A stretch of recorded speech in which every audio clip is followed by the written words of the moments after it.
Screen को lock कर दीजिए क्योंकि वीडियो अपसाइड डाउन होने वाली है।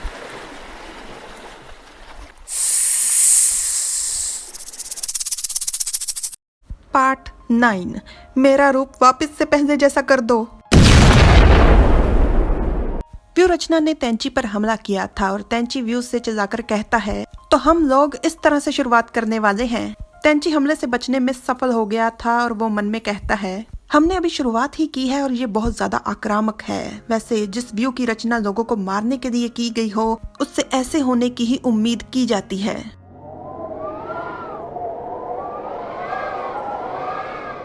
अचानक से तेंची पर बहुत सारी तलवारों से हमला हो जाता है और इस बार भी वो हमले से बचने में सफल रहता है, पर उसके सर के ऊपर वैसी ही व्यू रचना आ गई थी जैसी दरवाजे के रूप में बाहर थी। पर इस बार ये यिन और यांग का निशान काफी मंजिलों में था और लगातार मंत्र जाप कर रहा था और तेंची इस चीज को बिल्कुल भी समझ नहीं पा रहा था। तेंची उस निशान के सामने बेहद छोटा लग रहा था और वो अनगिनत मंजिलों में ऊपर की तरफ बढ़ते ही जा रहा था। तेंची इस समय इस मूर्ति के सामने छोटे पहाड़ के ऊपर है और उस पर एक और हमला होता है जिससे वो बच तो जाता है पर उसकी हालत बेहद बुरी है। तेंची लगातार खांस रहा था, वो फिर भी उठने की कोशिश करता है, अपनी तलवार को कसकर पकड़ देता है। उसके मुंह से खून आ रहा था। वो मन में कहता है, जैसे कि उम्मीद थी ये व्यू बहुत ही प्रभावशाली है। अगर मैं इसी तरह से यहाँ पर समय बर्बाद करता रहा तो मुझे डर है कि मैं इतनी आसानी से हार नहीं मानूंगा। इस व्यू रचना का निर्माण पुरातन विधि पर आधारित है, तो इसके संचालन के पीछे पक्का कोई होशियार समझदार आत्मिक ताकत है। ये खुद को दैत्यों की प्रतिक्रिया के अनुसार बदल लेती है। अगर मैं इसको तोड़ना चाहता हूँ तो मुझे पक्का इसका जीवित प्रवेश द्वार ढूंढना होगा। पर ये एक जानलेवा व्यू है, इसका तो लक्ष्य ही लोगों की जान लेना है, तो शायद चाचा गुरु ने इसका जीवित प्रवेश द्वार बनाया ही नहीं होगा। तेंची कहता है, तो फिर वो सांप दैत्य यहाँ से कैसे निकलने में सफल रहा? स्वागत कीजिए वुशन का, जो अपने नाम का जिक्र सुनते ही बाहर आ रहा है। वुशन तेंची की कमीज में छुपा हुआ है और साथ में तेंची के उस पर भी हमले हो रहे हैं, जिस कारण उसका सर चकरा रहा है। उसे कुछ समझ नहीं आ रहा। वो मन में कहता है, मेरा सर चकरा रहा है। क्या इस तरह से अंधेरे में इधर उधर जमीन पर गिर पड़कर ही मेरी मौत दिखी है? इसके दोनों ब्रेस्ट मसल्स के बीच में आकर मेरे सर का तो कचुम्बर निकल जाना था। वुशन झूठ मत बोलो, झूठ बोलना पाप है, नदी किनारे सांप है। ये तो तुम्हारा सपना था और तुम खुशकिस्मत हो कि तुमने अपना सपना जिया। तेंची उसे कमीज से बाहर निकालकर उसे डांटते हुए कहता है, लिटिल शिजू, मैंने तुम्हें तुम्हारे भले के लिए ही वहाँ इंतजार करने के लिए कहा था और तुम मेरे साथ छुप छुप कर अंदर आ गए। अब तो तुम्हें पता लग गया कि ये कितनी खतरनाक जगह है। वुशन के साथ रह रहकर तेंची तुम भी झूठ बोलने लग गए। अरे भाई, तुम्हारे सीने पर सांप लौट रहा था और तुम्हें पता ही नहीं लगा। वुशन मन में कहता है, तुम और बस तुम ये चाहते थे कि ये दैत्यराज तुम्हारा बाहर बैठकर इंतजार करे। वो शख्स जिसकी मौत हो जाए तो उसको ये भी पता नहीं चलेगा कि उसकी मौत हुई कैसे। वुशन जो मन में अपने हाथ से इशारा कर रहा है, वही वो इशारा असल में तेंची को पूंछ से कर अपनी बात समझा देता है, जो कि इशारा गाली वाला है। जिसके बाद तेंची को आ जाता है बहुत ज्यादा गुस्सा और वो लिटा कर वुशन को उल्टा उसके बम पर डम डम करते हुए कहता है, इस तरह के हाथों वाले अभद्र इशारे करने के लिए अपनी पूंछ का इस्तेमाल करना बंद करो। वुशन तेंची को काटते हुए मन में कहता है, ये दैत्यराज अपने अच्छे दिल के कारण यहाँ पर तुम्हारी मदद करने के लिए आया और तुम्हारी इतनी हिम्मत कि तुम दैत्यराज का अपमान करो। तेंची जो कि सांप के जहर का आदी हो चुका है, उसे बिल्कुल फर्क नहीं पड़ता। उल्टा उसका तो ध्यान है व्यू के अगले हमले की तरफ। तेंची कहता है, बहुत बुरा, ये तो दोबारा से आ रहा है।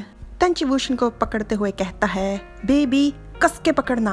व्यू के हमले से बचने के लिए तेंची उछलकर पीछे जाता है और मन में कहता है, इस तरह से ये लगातार हमले कर रहा है। और फिर उसे एहसास होता है, जिसे वो समझ नहीं पा रहा, उसके सामने है एक शख्स जिसे सब वुशन के नाम से जानते हैं।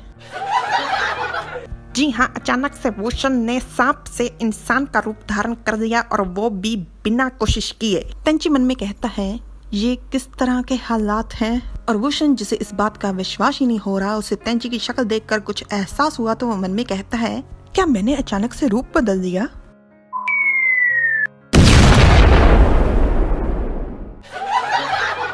तेंची का सर लगता है सीधा पेड़ से, तो उसको दर्द होता है। जिसके बाद उसे थोड़ी सी होश आती है तो वो अपने ऊपर बैठे हुए हालातों के ऊपर ध्यान देता है। वैसे ई है होश में जाने वाली चोट और ई वाले हैं वो हालात जो उसके ऊपर बैठे हुए हैं पूर्ण निर्वस्त्र हालात। और जैसे ही शिंचन जैसा दिखने वाला तेंची हालातों को समझता है तो वो इन हालातों के नीचे से निकल लेता है।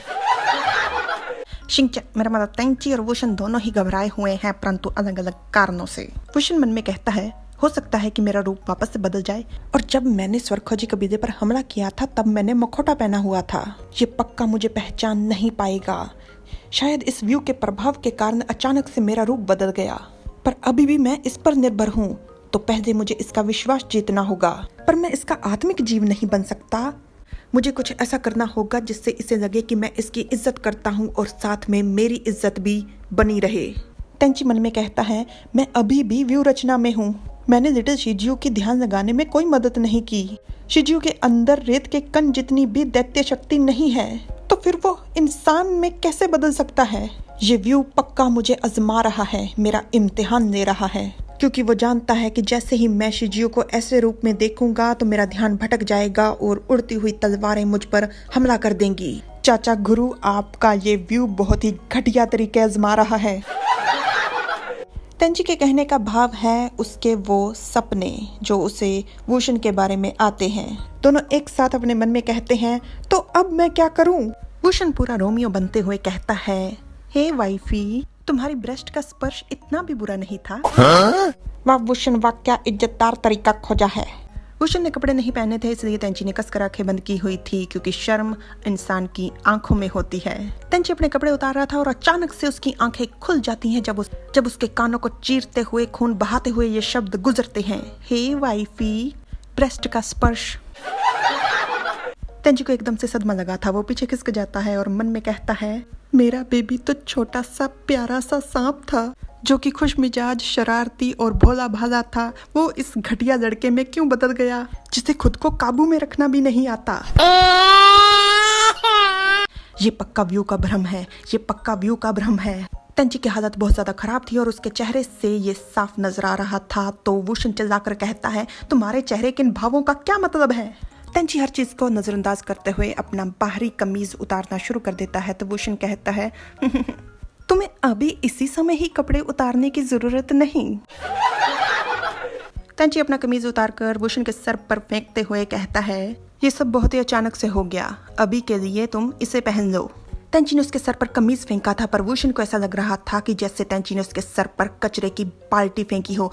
तेंची तो रोशनी की रफ्तार से निकल देता है पर वुशन इस अपमान से बाहर नहीं निकल पा रहा था। वो मन में कहता है रुको, मैं इस हालत में हूँ और सच में तुम मेरे साथ कुछ भी नहीं करोगे। वुशन कमीज पहनने लग जाता है और तेंची जिसने उसकी तरफ पीठ कर रखी थी वो कहता है व्यू का दूसरे दर्जे का हमला शुरू होने वाला है, पर तुम डरो मत। ये व्यू सिर्फ बड़े दैत्यों पर हमला करता है जिनमें बहुत ज्यादा बुराई होती है, इसलिए ये तुम्हें कुछ नहीं करेगा।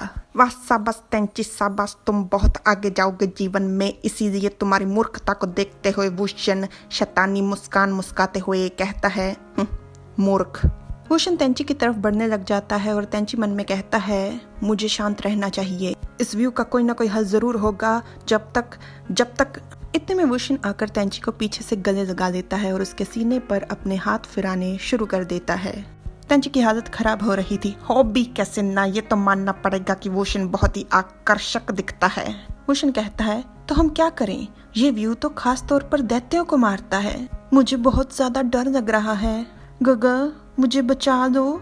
और इसके बाद वुशन तेंची के कान में फूंक मारता है और इतने में व्यू एक और हमला कर देता है जिस कारण तेंची का ध्यान हट जाता है और वो चिल्लाकर कहता है नहीं, फिर से उड़ती हुई तलवारें, जल्दी करो और हटो यहाँ से। देखो भाई तेंची, तुम्हारी जान इस व्यू से शायद बच जाए परंतु तुम्हारी इज्जत जो कि वुशन के हत्थे चढ़ी है वो कतई नहीं बचने वाली। बाकी अगले पार्ट में पता चल ही जाएगा क्योंकि ई पार्ट यहाँ पर खत्म हो चुका है। Like, share, subscribe, comment. Thanks for watching, bye bye.